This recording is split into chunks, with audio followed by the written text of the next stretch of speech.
सभी विद्यार्थियों को सुप्रभात। मैं नेहा सिंह केंद्रीय विद्यालय तिनसुकिया से एक बार पुनः आपके समक्ष उपस्थित हूँ।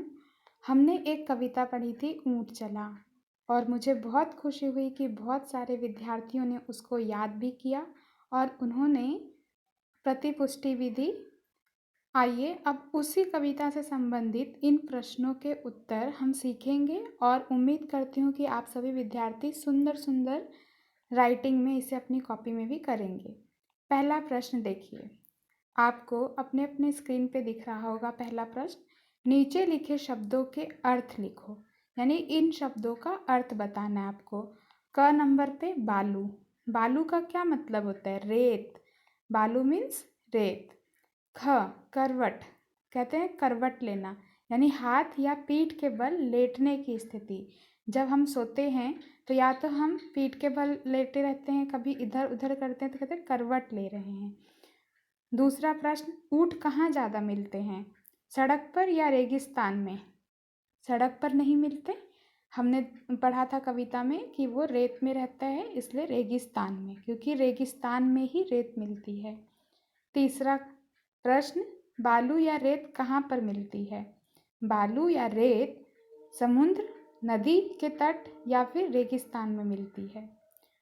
चौथा प्रश्न, ऊँट से ऊंची चीज़ों के नाम पर गोला लगाओ। आपको इसमें से जो भी ऊँट से ऊंचा लगता है उस पर आपको अपनी अपनी पेंसिल से गोला लगाना है। नंबर 1, बछिया। बछिया जो होती है वो ऊँट से छोटी होती है। गाय का जो बच्चा होता है उसको बछिया कहते हैं, वो उससे छोटी होती है, तो इस पे गोला नहीं लगाना। दूसरे संख्या पे बिजली का खंभा। बिजली के खंभे बहुत बड़े बड़े होते हैं, इसलिए इस पे हमने ऊँट से ये बड़ा है तो गोला लगा दिया। तीसरा, आम का पेड़। आम का पेड़ वैसे छोटा भी हो सकता है, लेकिन बहुत सारे पेड़ आम के बड़े होते हैं, इसलिए आम का पेड़ जो है उस पर हम गोला लगाएंगे। तुम्हारी कक्षा की छत, ऊँट बहुत बड़ा होता है इसलिए इस पे नहीं लगेगा, हाथी पे भी नहीं। पांचवा प्रश्न, ऊँट के नीचे से क्या क्या निकल सकता है? इस उत्तर में आप अपना स्वयं का भी उत्तर लिख सकते हो। जो भी जानवर या जो भी चीज़ ऊँट से आपको छोटी लगती है, जो उसके नीचे से जा सकती है, उसको आपको इसमें लिखना है। जैसे उदाहरण के लिए मैंने लिखा है यहाँ पे कुत्ता, बिल्ली, चींटी, चूहा, ये सभी जानवर जो हैं ऊँट के नीचे से निकल सकते हैं। छठा प्रश्न, किन किन चीज़ों के मदद से आप ऊँट पर चढ़ोगे? बच्चों, आपको पता है कि ऊँट बहुत बड़ा होता है और आपको अगर ऊँट की सवारी करनी है तो आसानी से नहीं कर पाओगे, क्योंकि उस पर तो पहले चढ़ना पड़ेगा ना। और चढ़ोगे कैसे? या तो सीढ़ी की मदद से या फिर किसी व्यक्ति के कंधों पर आप सवार होगे, तभी ऊँट तक पहुँच पाओगे।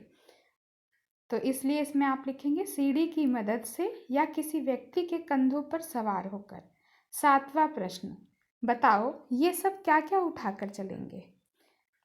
जैसे हाथी, हाथी अपनी सूंड उठाकर चलता है, पेड़ के तने भी लेकर चलता है। जंगलों में जब बहुत सारे पेड़ के तने जो काटे जाते हैं तो उनको ढोने के लिए हाथियों को लगाया जाता है काम पर, तो पेड़ के तने भी उठा सकता है वो।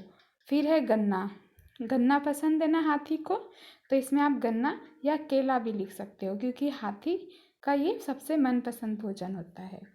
फिर है टीचर जी, टीचर जी क्या क्या लेकर चलती हैं, क्या उठाकर चलती हैं? चौक, जिसे वो लिखते हैं श्याम पट्ट पे, किताब, कॉपी।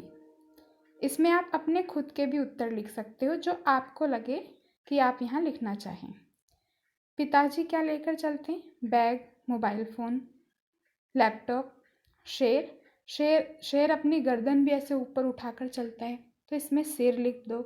अपना शिकार, वो जंगली जानवर है इसलिए उसको मांस पसंद है खाना, तो वो शिकार मारता है तो अपने मुंह में भी उठाकर उसको चलता है। पूंछ, पूंछ भी उठाकर चलता है शेर। दादाजी, दादाजी चश्मा पहनते हैं तो वो चश्मा उठाकर चल सकते हैं।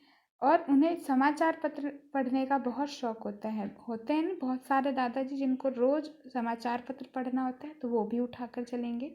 और कलम। आठवां प्रश्न देखिए, ये अंतिम प्रश्न है। मिलते जुलते शब्द सही खाने में लिखो। मिलते जुलते शब्द यानी जो जिसकी आवाज़ सुनने में एक जैसी लगती हो। जैसे देखिए ऊँट है, तो आपको ऊपर से ढूंढना है कि ऊंट जैसे आवाज वाले शब्द कौन से हैं। जैसे जूट, सूट, ऊंट, तीनों एक जैसे लगे, तो ये आप पहले खाने में लिखेंगे। फिर देखिए दूसरे में बालू, बालू के साथ मिलता जुलता कौन सा है? आलू, चालू। अब तीसरे खाने में फंस, धंस, हंस। चौथे में देखिए चला, भला, गला। फिर है जब, तब, कब। तो इस तरीके से हमने आज चर्चा की इन सभी प्रश्नों के उत्तरों की। अब उम्मीद करती हूँ कि आप सभी बच्चे इनको अच्छे से कर लेंगे। धन्यवाद। अब मिलते हैं हम एक नए पाठ के साथ।